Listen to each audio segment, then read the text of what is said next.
all about resume writing. So without a further ado, let's get started with the video. So in this session, let's quickly understand what is resume all about, right? Why do we write it? So it's nothing but a formal document. What is it? It's a formal document that presents your education. What all it presents?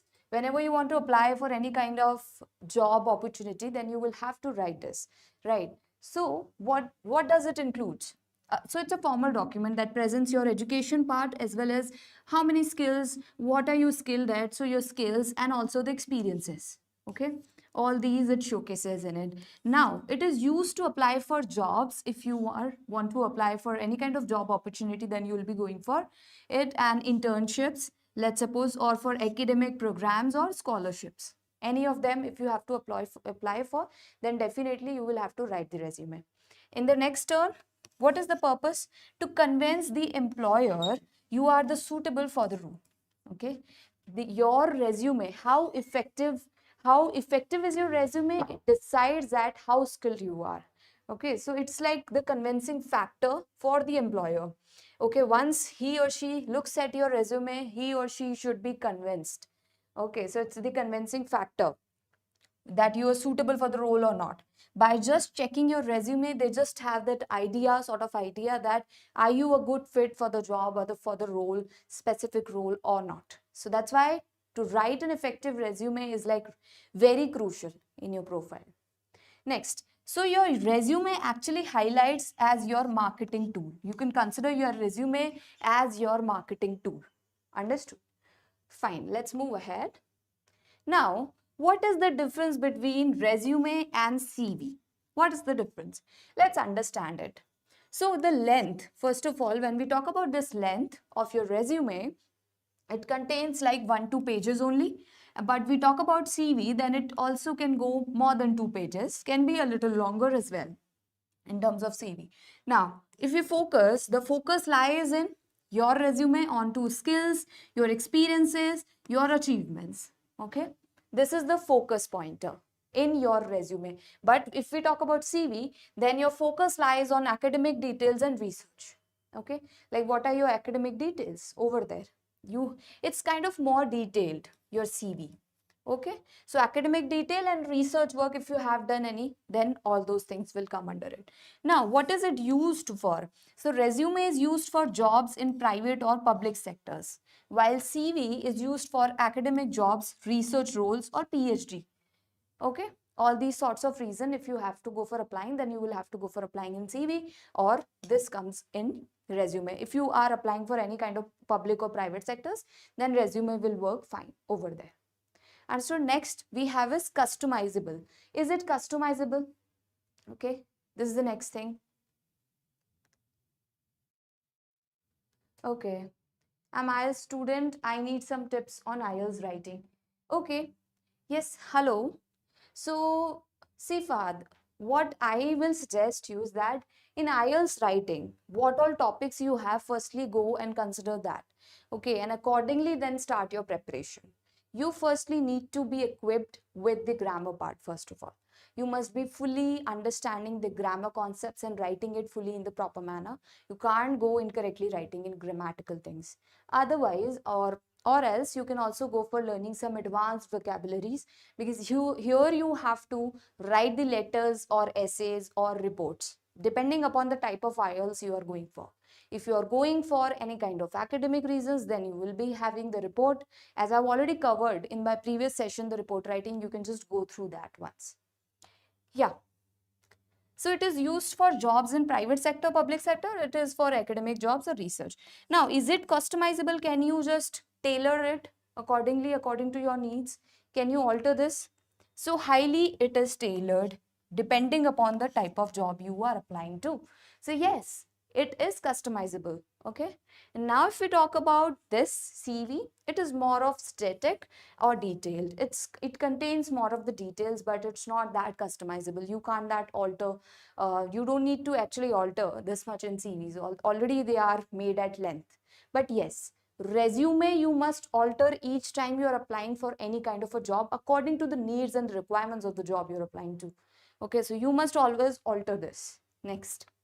Now, key sections of a resume. What all are the things which you are going to have in your resume? Let's understand that. Okay. So in your resume, the very first pointer covers in that header. In under the header section, you will have name, okay, phone number, email, or your LinkedIn profile link. All these things you must have here. Understood? You must always have these things under the header section. Next, what is that objective or summary statement here? See, objective under the summary statement, you write a 1-2 line career goals or strength overview. Like, what are you? Why are you applying? What is your goal?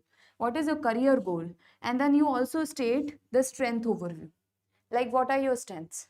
Okay, why are you looking for this particular role, and what are your strengths? How are you being able to apply for this role? All these pointers you have to cover here.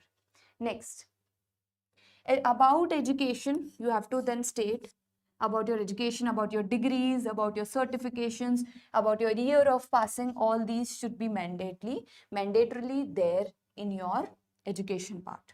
You have to state what all degrees you have covered so far. You have to state the certifications and year of passing. After that, work or internship. Talk about your experience. Talk about your work or experience. Okay. If you have worked, so mention the company, mention the role, or mention the responsibilities and duration you worked there. Okay. This brings the authenticity of your resume. Now, skills. What all skills you have? You have to state about your skills. This is a mandate thing. You must always state and talk about your skills. So be it technical skills, be it soft skills or language skills relevant to the role. So whichever the role you have, whichever the role is you're applying for, you have to, according to that, mention your skills over there. Understood? Next, projects. If you have worked for any sort of projects, you will also be talking about that. Or if fresher or student, mention that. You have to just give a brief outline based descriptions. If you have worked as a student also on a project, then mention about that. Then after comes achievements or awards. If you have got some achievement or awards in your lifetime, then definitely talk about that. It adds up the value to your profile, right? That you have achieved so far this thing, or you have worked onto several things, or you have achieved awards onto things. So it's kind of an optional thing, but adds value. Next, in the eighth part, you also have to mention about languages you know. If applying internationally or in MNCs, then definitely you have to mention how many languages you know, or certifications if you have any in those languages. Now comes to an ending part, which is hobbies or interest. Here you have to keep them professional or relevant. What are your hobbies? Let's suppose you're applying for an education part, right? Educational job, educational role. Then definitely you must mention your hobbies accordingly, right? But always keep in mind one thing, that whenever you are mentioning any kind of hobby of yours, it should always be linked to the role you are applying for. Also, it should always be something which you are known to. You must not mention the strange things, otherwise you can have the follow-up questions from that. Understood? Next, what are now tips of writing effective resume? Can be use clear headings and proper formatting. You have to here use clear headings, and it should always be formatted properly. Now keep in 1-2 pages max. Don't use more than 1-2 pages in your resume. Use bullet points instead of the long paragraph. See, if you have started writing it in a long para, so definitely nobody else is going to check this much. Nobody else has this much of time to read the long paras. So instead, always keep it short. Keep it under the bullet points. Understood? Next, start each bullet point with an action verb. Whenever you are now stating your bullet point, you must always state it as managed, designed, led, created, so that the other person has an idea before even reading that okay, this person has done this much.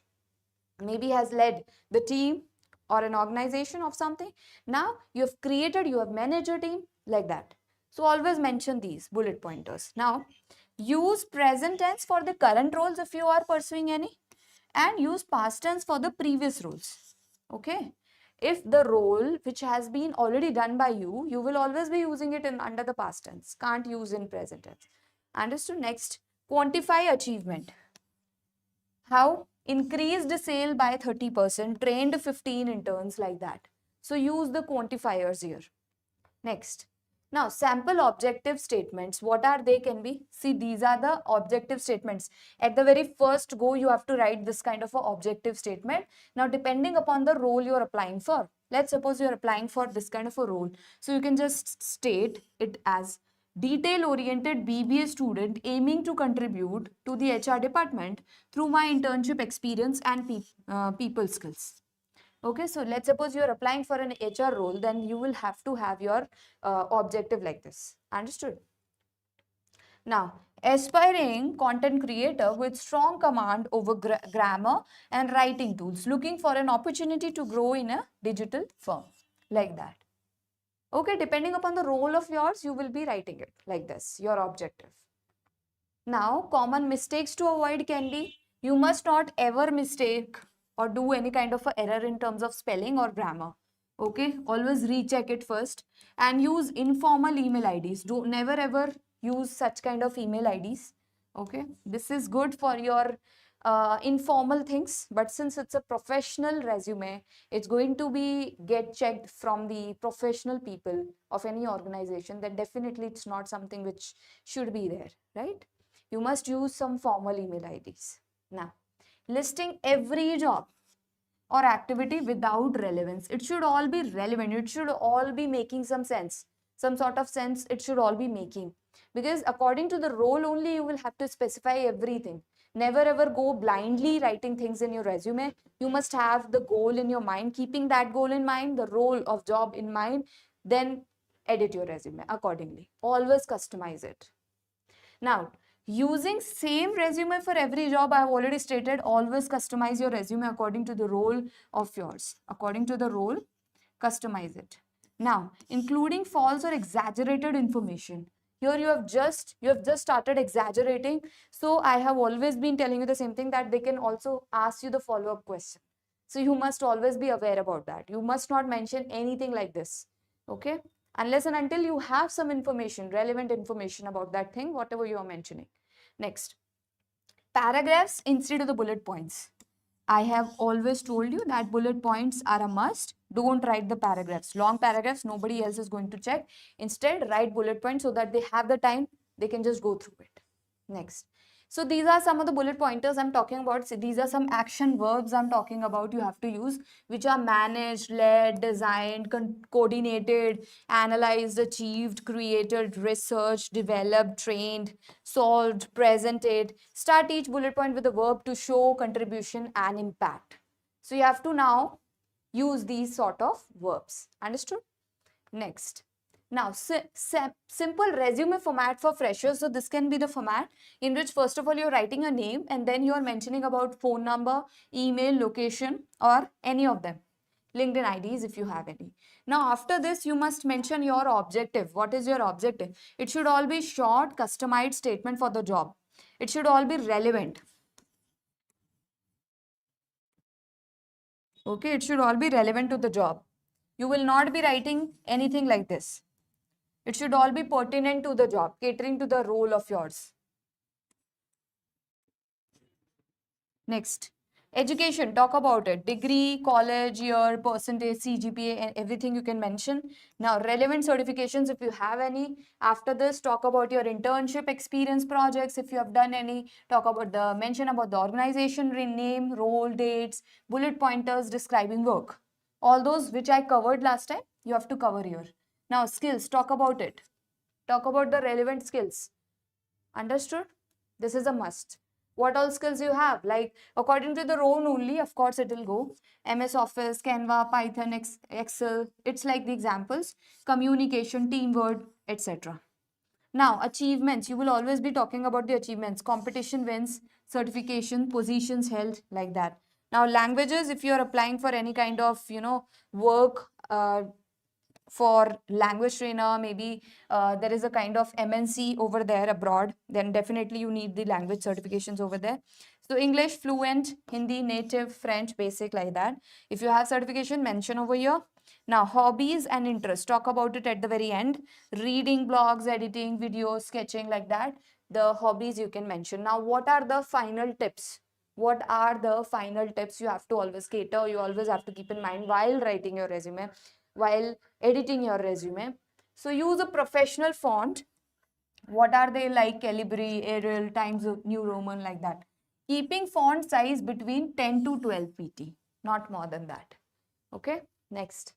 Save the files as PDF or not Word. Don't use it as Word. Don't use it as Word, use it as PDF.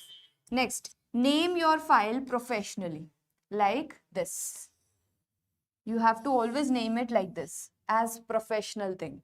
Your full name dot PDF, like that. Now, always proofread your sending. Always recheck it in order to see that whether you have made any mistake, whether is there any grammatical error in terms of spelling or grammar, tenses part, anything. Just check everything. Once again, I'm telling you the same thing, that always customize it beforehand. Okay, because it depending upon the type of company you're applying to, it will go on like this. It just can't go blindly the same resume for all sorts of companies, right?